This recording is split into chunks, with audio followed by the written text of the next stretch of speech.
Oh, hi, training professional. Quick vibe check. Did you recently spiral because you didn't have a perfect answer to a client question, even though the answer was literally impossible to know? Cool. Yeah, same. Thanks, brain. If your inner critic is acting like an over-caffeinated raccoon in a recycling bin, please get our free imposter syndrome toolkit for trainers. It helps you sort out which thoughts are real, which are anxiety, and which are just society yelling, you should do more, while offering zero solutions. Grab your toolkit at petharmonytraining.com/imposter toolkit. Again, that's petharmonytraining.com/imposter toolkit. Go rescue your brain. The gap between this should be working and this isn't working is where handler guilt lives. I'm going to go out on a limb and say professional panic lives, because if you're a professional and you've given your client this instruction or these instructions and they've been doing it faithfully and it's not working, you're like, oh my God, is it me? Am I a fraud? Maybe this whole positive reinforcement thing isn't it. Maybe the balance trainers are right.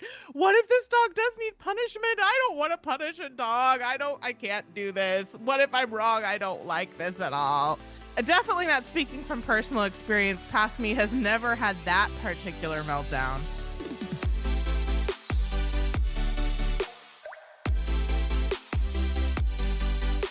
Welcome to Enrichment for the Real World, the podcast devoted to improving the quality of life of pets and their people through enrichment. We are your hosts, Allie Bender. And I'm Emily Strong. And we are here to challenge and expand your view of what enrichment is, what enrichment can be, and what enrichment can do for you and the animals in your lives. Let's get started. Thank you for joining us for today's episode of Enrichment for the Real World. And I want to thank you for rating, reviewing, and subscribing wherever you listen to podcasts. You have a reactive dog and you've been told to use high value treats at a distance at which your dog can handle it. And you've got your dedicated treat pouch. You've got your protocol and you've been faithfully doing it. And your dog is still losing their minds. Today, we're going to go deeper on why counter conditioning alone often stalls and what's actually happening when treats stop working. And the reason that this is so important is because the gap between this should work and this isn't working is where all the yucky feelings live. In a recent episode, I don't remember which one, y'all, but I think this is in the title somewhere. We talked about why dogs need skills, not feelings. And we talked about how changing the feeling isn't enough. But let's expand that conversation to talk about how that specifically applies to leash reactivity, because leash reactivity is super duper common. So I feel like this is where a lot of people experience this. So let's first of all talk about what counter conditioning is.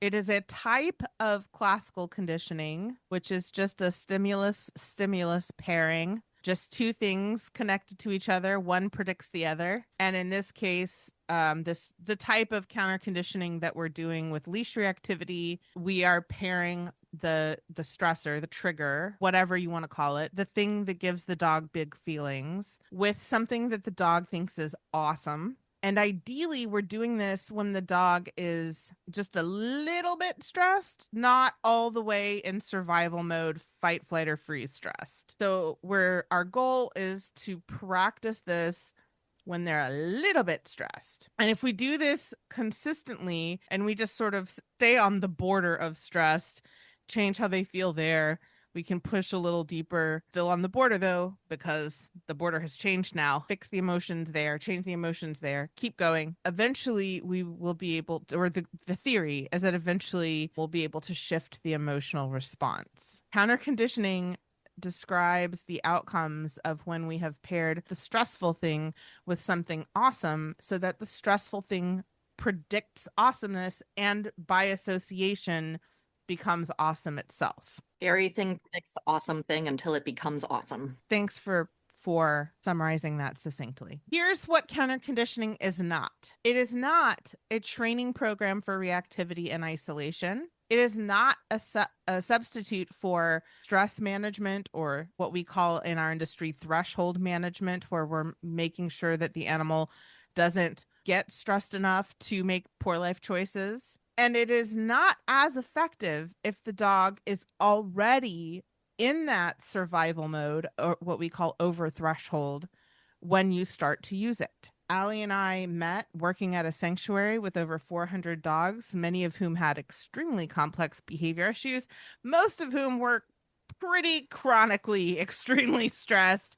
And we learned the hard way by being thrown in the deep end that you can achieve counter conditioning. You can actually do it when they're that far past what we would ideally like to, where we would like them to be. But it's complicated. There's side effects.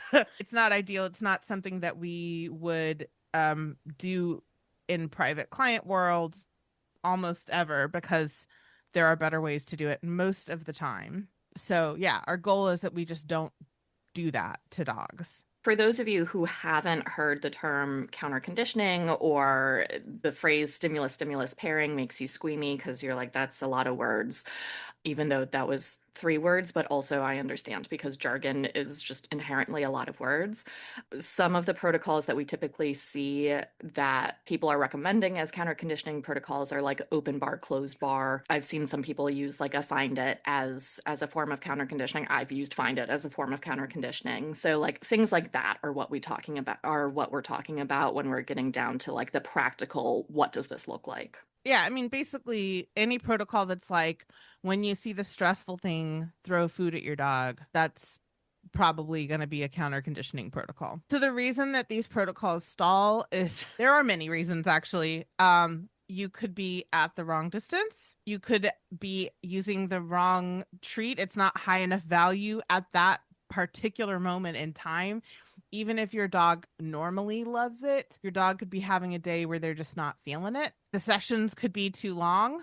Feel like I've maybe got on that soapbox more than once on this podcast. The stressors could be too unpredictable. The handler's body language adds stress because the handler is stressed and the dog is like, well, if they're stressed, there's probably a good reason to be, so I'm just going to be more stressed.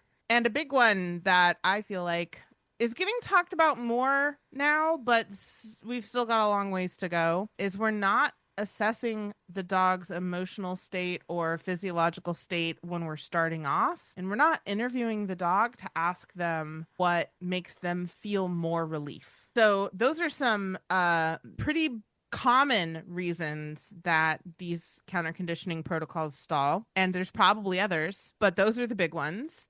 And it's really easy for at least one of those to be happening at any given time, especially if you're not a behavior professional, because all of this, everything that I listed, the distance, the treat value, the length of the session, the unpredictability of the stressors, the handler's emotional state, the dog's emotional state, all of those things are so fluid and they change on a second by second basis that it takes a lot of skill to be able to read everything and respond to it in real time. That can be very difficult when you're working with a dog who has leash reactivity of some kind, whatever it looks like for your dog. And I think one of the things that's the hardest of all of those, it's kind of the invisible barrier. Nope. Not barrier. It's kind of the invisible variable for the most part, is the dog's overall stress load. And this is exactly what Dr. Christina Spalding walked us through in her episode, which I believe was episode 42, like way back in the day, that a dog living with chronic stress cannot form new associations the way that a settled dog or a dog who is not existing in chronic stress can. If you haven't listened to that episode, it is the scientific backbone of what we're talking about today. So I think it would be a good idea to pause here, go back and listen to that episode, and then come back to this one, because it's going to give you so much context that's going to help you out with this episode. What we often find is that there are pretty significant enrichment gaps that previously weren't visible And now that we're kind of pulling the case apart and we're working more in depth with these clients and getting a really full picture of what their lives look like and what their dogs' lives look like, we're like, aha, here's some significant gaps in enrichment that are contributing to this dog's chronic stress.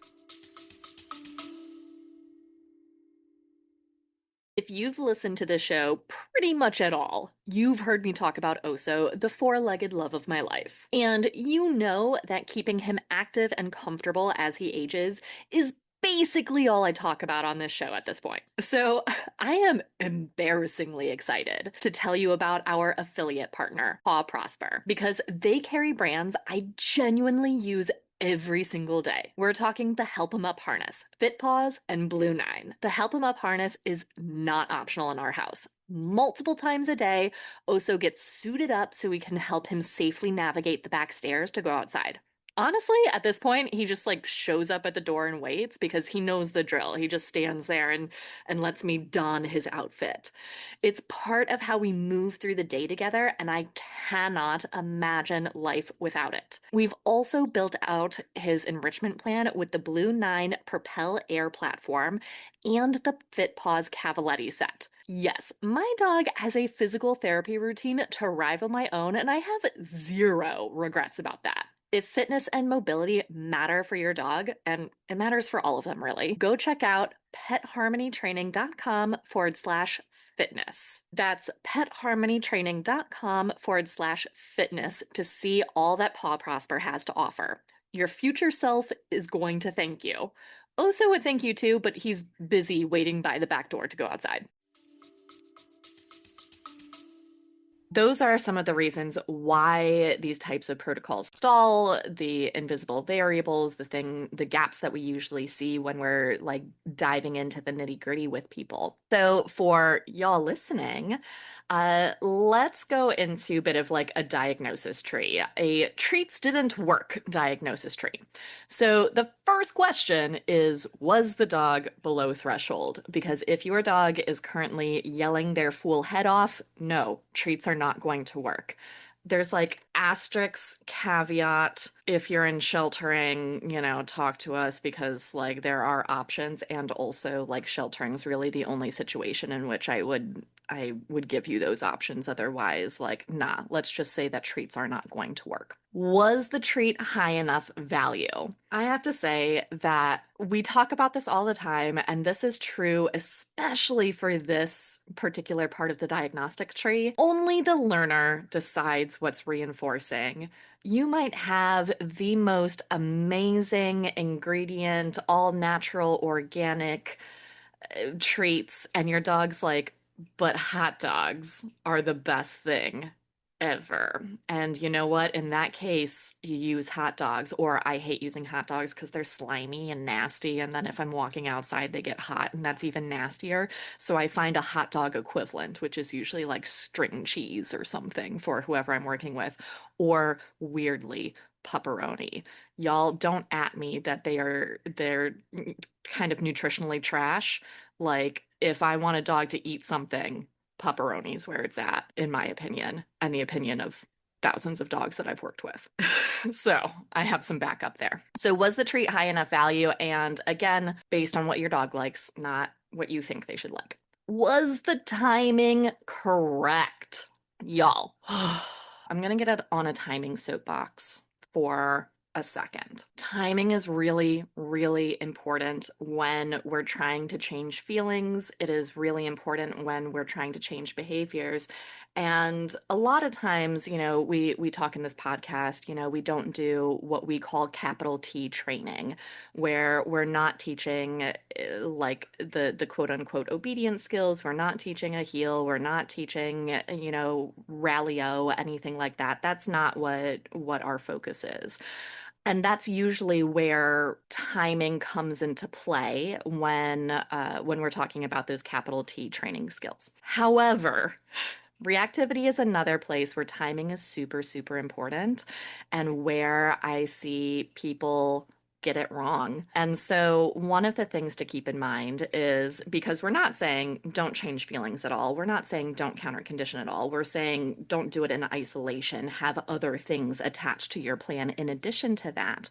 One of the things that is really important is that the scary thing has to come first. And I know that sounds potentially counterintuitive, but it has to come first. The scary thing has to predict the awesome thing because if you do it wrong, and by wrong, I mean you treat and then there's a scary thing, or you say, I'm about to treat you, and they're like, where's the scary thing? Then you can create an association that you don't want. And that association is awesome thing predicts scary thing and becomes scary. So you can teach your dog that food is scary. And anybody who has tried to lure their dog who hates baths into a bathtub more than twice knows what I'm talking about, that you can make food scary, where they're like, this is sus. You're going to do something to me now. So, timing is super important. The other part of timing here that's important is it has to happen quickly. It can't be like, scary thing happens and then you're like fumbling for 30 seconds and then food happens. Associations don't get made that way. They get made within 3 seconds, preferably within, what is it, 1.5 seconds, one and a half. It's not like I just taught a course on this or anything. But yeah, it has to happen quickly. So a lot of times when I see people using treats and it's not working and it's the right treat and they're under threshold, it's that their timing isn't working. As Emily mentioned, our next line branch, if you will, in our diagnostic tree is, was the session too long? When I work with clients on reactivity, I tell them, assuming the dog already has skills, 2 to 3 minutes at a time. That's it. 2 to 3 minutes at a time. I want you to work on this, and then I want you to go and take a break, and then I want you to come back. And also, if your dog asks for a break sooner, you do it. You let them go. That's why I say if they have skills already, like being able to ask for a break, then 2 to 3 minutes. If they don't have skills, I'm like 30 seconds. I want you to do 30 seconds, 1 minute tops, and then go away. That's what we're talking about with short sessions here. It might be that they get 15 minutes of practice in between the 2 to 3 minutes, however many times, but they're really short sessions. I will also say, that timing that I just told you is fairly arbitrary. Humans, when we're practicing new skills, we need really clear, concise, concrete instructions. And sometimes that means making it up and it's good enough and works for the vast majority. So, yeah, like I've had dogs who can do 5 minutes, and also that's not the majority. So I stick with the 2 to 3 minute recommendation. But keep that in mind. We're just, we're making life easier for the humans who are learning here. And I will say that I am a huge fan of what in our industry is called single trial sessions, which means you do it once and then you're done. And the reason I'm such a big fan of those sessions is, first of all, that's more like real life. Usually when a stressor happens, more often than not, it's a one and done thing. The stressor shows up and then the stressor goes away and then you're done. Like if we're talking about a delivery driver knocking on the door. But the other reason is that it's easier for people to practice just one time because it takes just a few seconds. And so it's easier for people to incorporate that into their day than being like, okay, human, we need you to dedicate this 2 to 3 minutes once to twice a day to do a thing. And yeah, 2 to 3 minutes is easier than I need you to dedicate an hour to it. So it's still an improvement. And also, sometimes just the idea of having to dedicate time to something else on top of everything else they're doing is really hard for people. So if that is you, if you're like, oh my God, that's a thing. I thought I was just defective somehow. You're not defective, hun. That's just a thing. It's called adherence fatigue, and it's a really well researched phenomenon. Even if you have one opportunity to practice, and that's all you do for the day, that is awesome. It's not a failure. That is life goals. Absolutely. See, this is why just recommendation, not like tried and true, always do this thing. It's more complicated than that. And then the last branch on our tree is, was handler anxiety part of the picture? Did you tighten up on the leash when you saw a trigger? And don't like try to think back in your brain. Ask somebody to watch you or video yourself because you would be surprised what you subconsciously do with that leash. The other thing to keep in mind too, other than tightening up on the leash, in addition to all of the physiological things that are going to happen when you experience stress, your heart rate increases, your respiration rate increases, you give off stress hormone sweat that your dog can smell. Our voices tend to also change. So if you're somebody who's talking to your dog all the time, and when you're nervous, you really talk like this and your voice gets high and you just. Or conversely, when I get anxious, I tend to get more like emphatic, and I think my voice drops a little bit, you know? So some people, it's like, does your voice get lower? Do you start sounding more like, you can't handle the truth? You can't handle that dog. You can't handle leash reactivity. Wait, I've got it. You can't handle the truth about Nope, I just messed it up. Wow! You did not get it.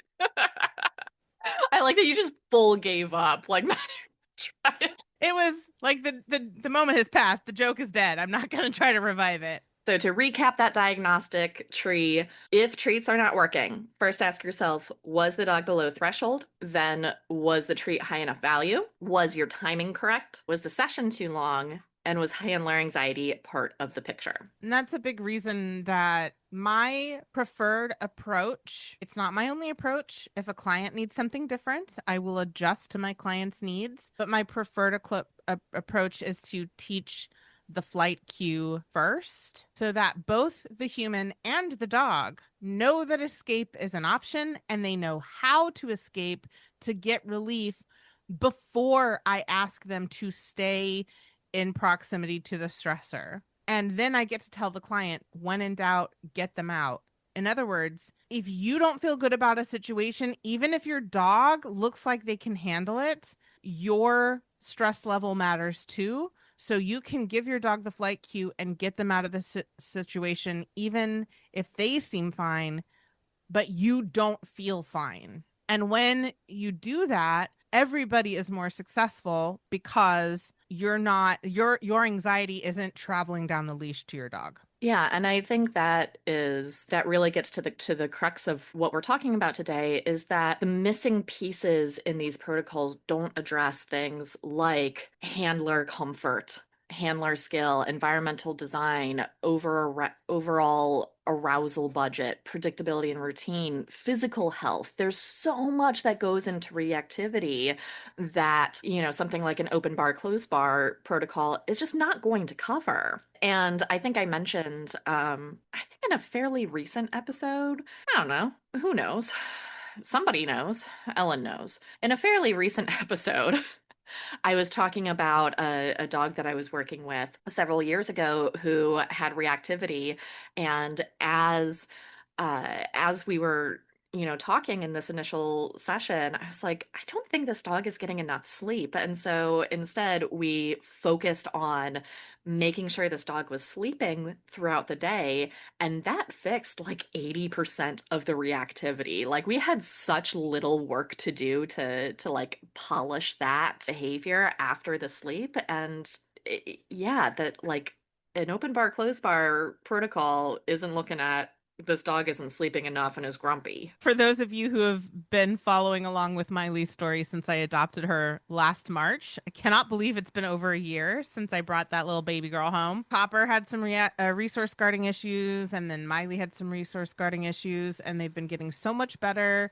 We haven't needed to do a lot of the management stuff. They've been able to share resources. They've been doing really well. I'm going to tell you the story in chronological order, and you're going to be...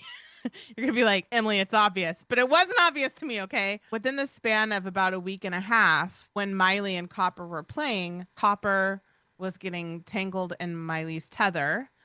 And that would set Miley off, and she'd get cranky with him, and then they'd start cussing each other. And they never did any damage to each other, but I'd have to separate them. And I think I've talked about it on the podcast before, but if this is your first time listening and you're not aware, the reason that we have Miley on the tether is because historically she's an adolescent little Basenji. Copper's 17 years old. And so even though he often instigates their play sessions, he wears out faster than Miley. And Miley was having a hard time listening to him saying, I'm done, I need a break. So we put her on a tether and we leave him off tether so that when he needs a break, if she doesn't listen to him, he can leave. He has the agency to opt out of the play session. And we taught her how to be on a tether in a way that she loved it. I'll say, do you want a snack? She comes running to her tether.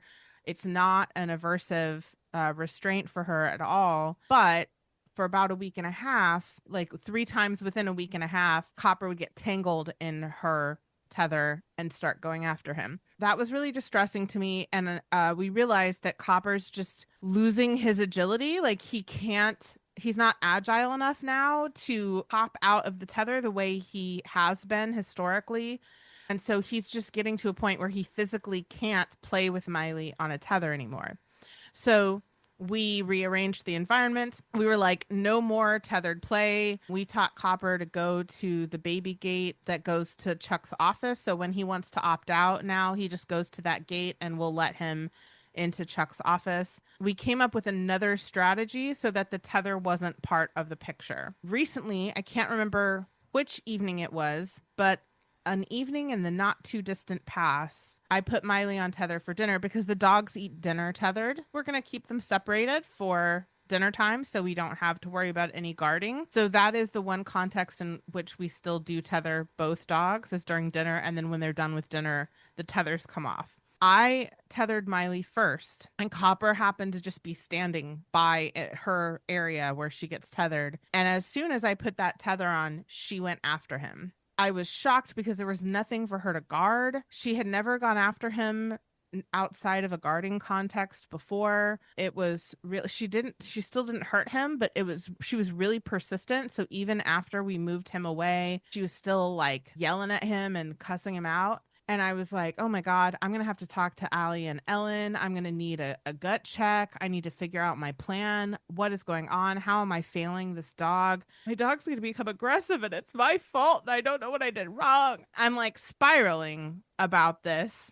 And I was like, okay, I'm going to do an enrichment plan for my own dog because I lack objectivity. I need to write this all out and see it in front of my eyeballs so that I can like figure out what's going on. And then I realized that in the past week and a half, every time Copper has been in her space when she's been on tether, they've gotten tangled up.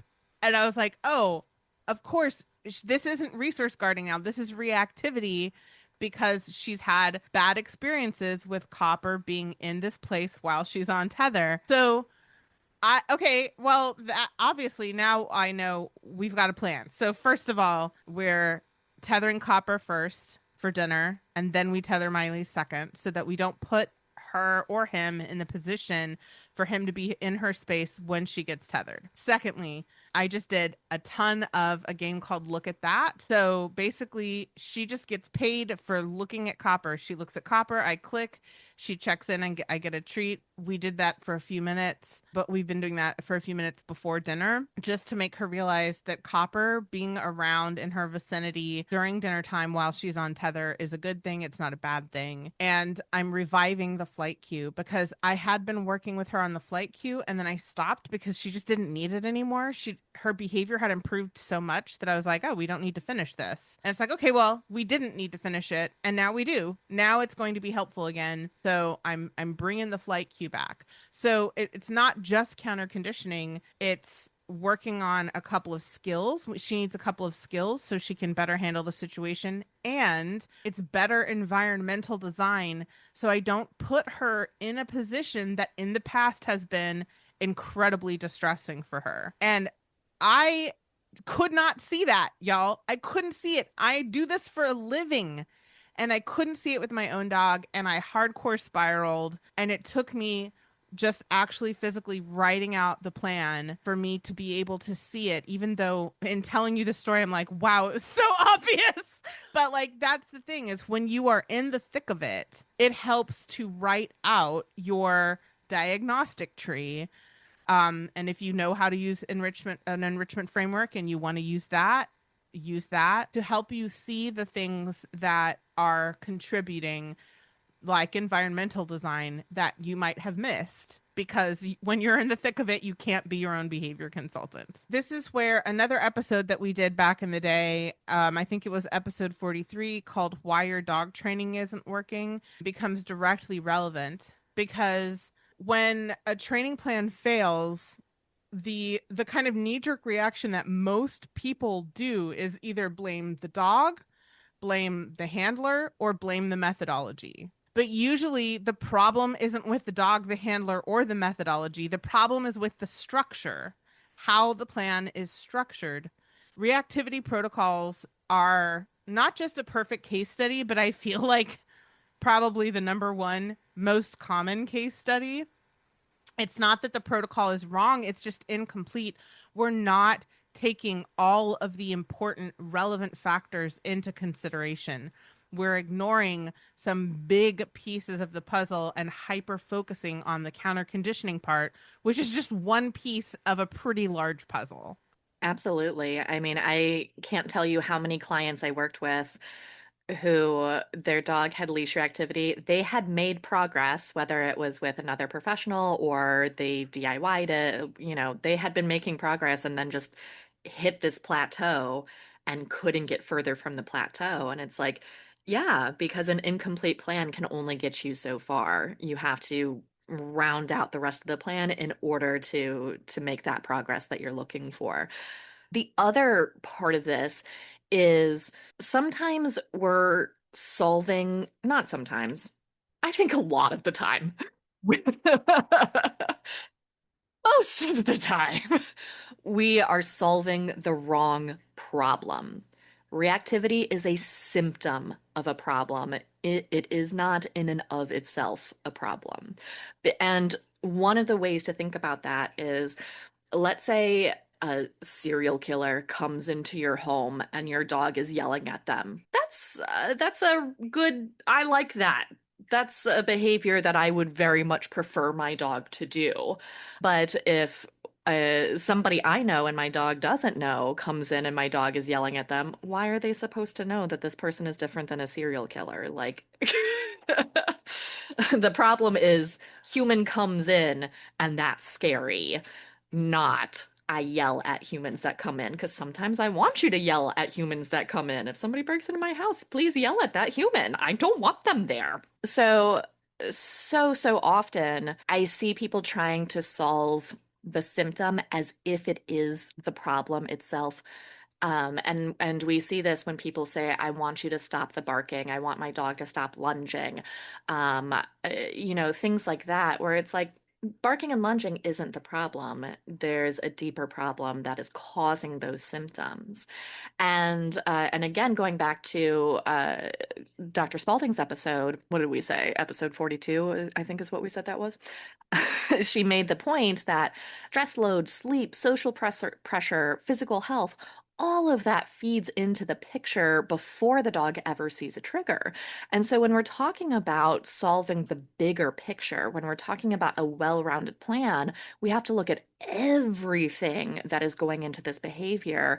And that is so much more than just that one triggering incident. I want to interject here and talk about something that is kind of tangential, but I feel is really relevant here. The whole idea of that we're solving the wrong problem is true across methodologies.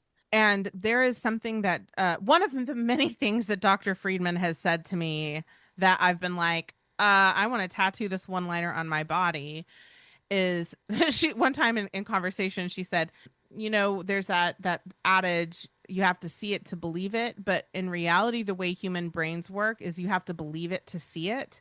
And a lot of times people can't see what the actual problem is because they're they're trying to solve the wrong problem. And we see this a lot on social media. A lot of trainers of different methodologies are like, well, why don't you have training videos proving that what you're saying works? And it's like, well, we do. We do actually. But the reason that you don't see it is because you don't believe it. You are focusing on the wrong problem. And I see a lot of people, bless your hearts, my friends, on social media trying to have good faith conversations. You're going to make me laugh. I'm trying to finish this with a straight face. I'm going to finish this. A lot of y'all, bless your hearts, are trying to have good faith conversations and being like, they do have training videos. It's on this account, or it's over here, or it's on their website.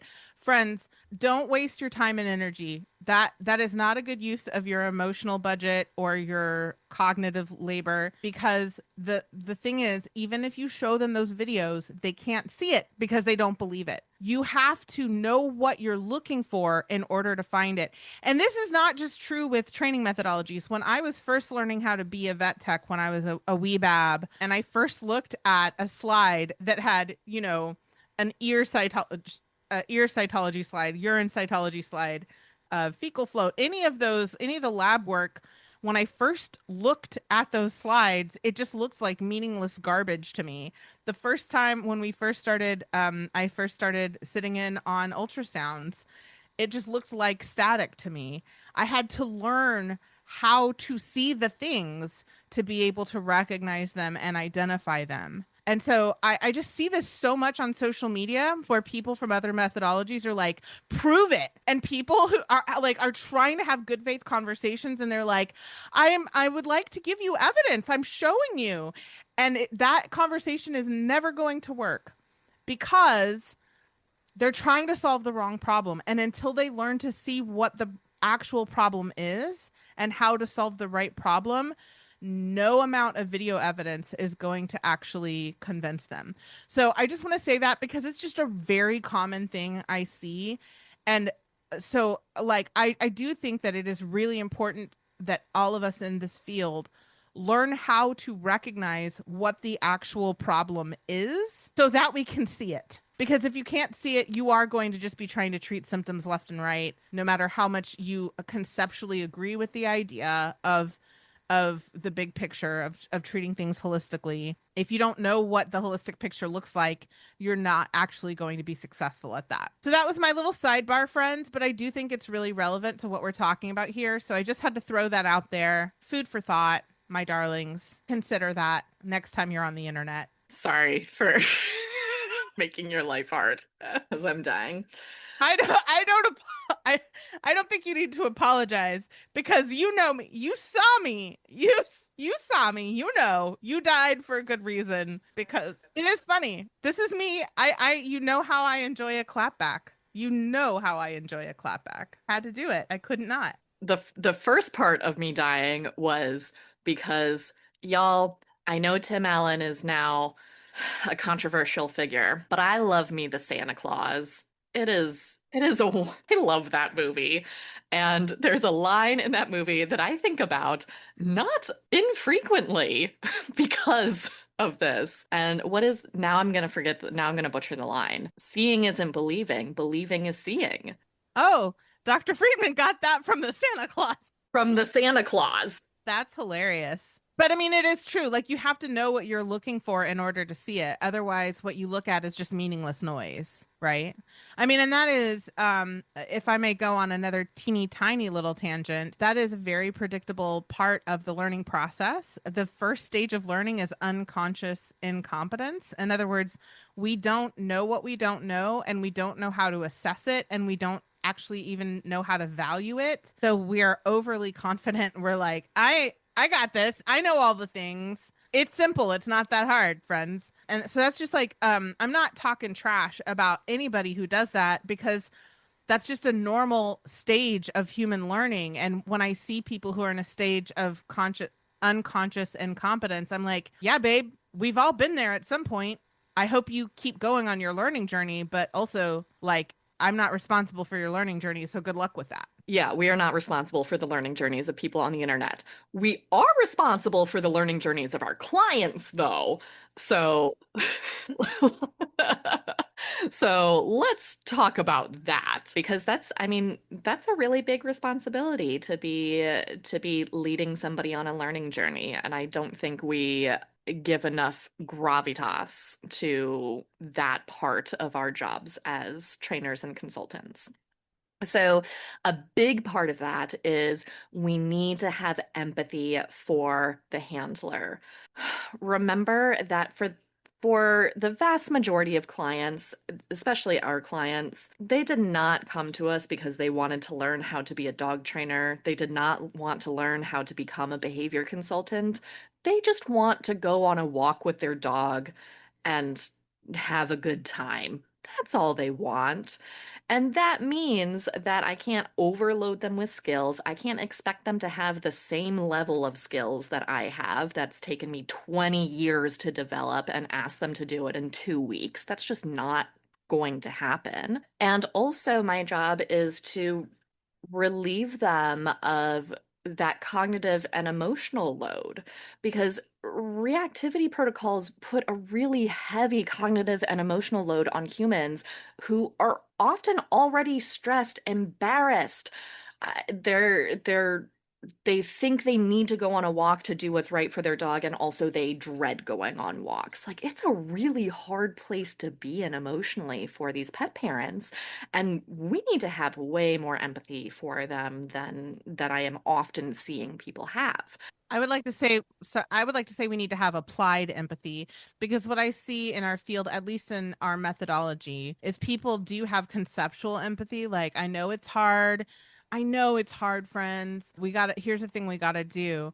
But I feel like active empathy, as opposed to this like theoretical conceptual empathy, looks like, how can I reduce your cognitive and emotional load? How can we shift this?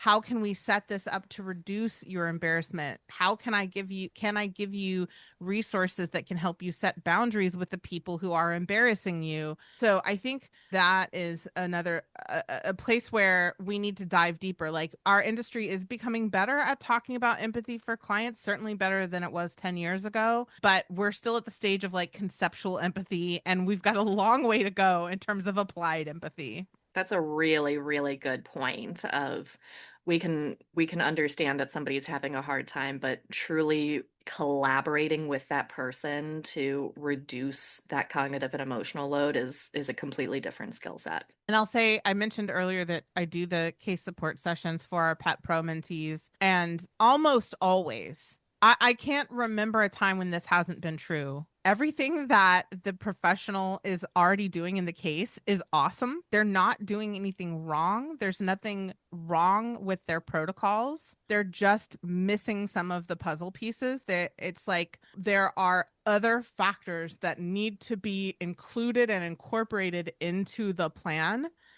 that are more to make it a more holistic approach, right? To look at all of the tie-ins, everything that's relevant, everything that's impacting the behavior. And so, I mean, I love those case support sessions so much, because pretty frequently people come with a lot of sort of fear, trepidation, dare I say, and a fear that they're just doing it wrong and they've messed up the case. And that's just not that. I can't remember when that has been true. Most of the time they're crushing it. They're just missing a couple of puzzle pieces. And so I think I mean, I know that that's a selection bias of like the people who bring case support sessions to me in Pet Pro. I realize that that is a small portion of our industry. But also I suspect that that's a common trend throughout our industry that's not unique to our mentees. I would agree with that. All right. So the diagnostic questions to ask yourself or your client, depending on who's got the reactive dog, is, what does the dog's baseline stress level look like outside of those encounters with the stressors that you're working with in your training sessions? What does the dog's enrichment plan look like? How long are your sessions running? Are you taking a leash reactive dog on a 30-minute walk in a place where there's lots and lots of stressors, triggers, whatever you want to call them? If so, it's probably too long. That's probably part of the problem. How is the handler feeling during those encounters? When you get the answers to those questions, that allows you to make small shifts that can make huge differences. Shorten the session, increase the distance more than you think you need to.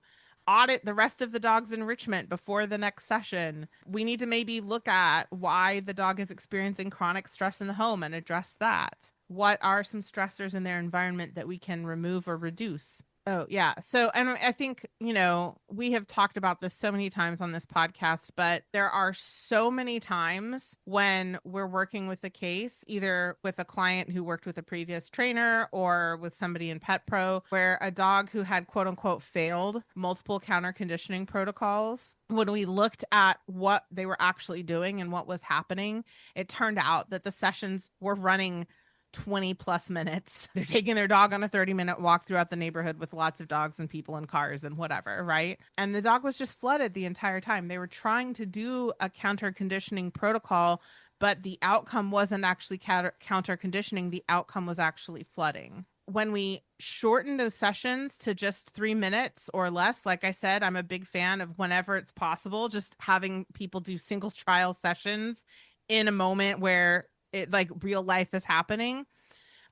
We often see those outcomes shift in a week or sometimes less. It's remarkable how important just those little changes can impact the overall progress that the dogs are able to make. So again, if you are deep in a stalled reactivity case, I really do think you should go back to Dr. Spalding's episode, which is again episode number 42, and then episode 43 to just kind of zhuzh, get a refresh on the broader framework that we're operating within and why training plans fail structurally. I think those two episodes, I think I'm going to just toot our horn and say, I think that we did a pretty good job of reframing that whole problem with those two episodes. I'm just saying that.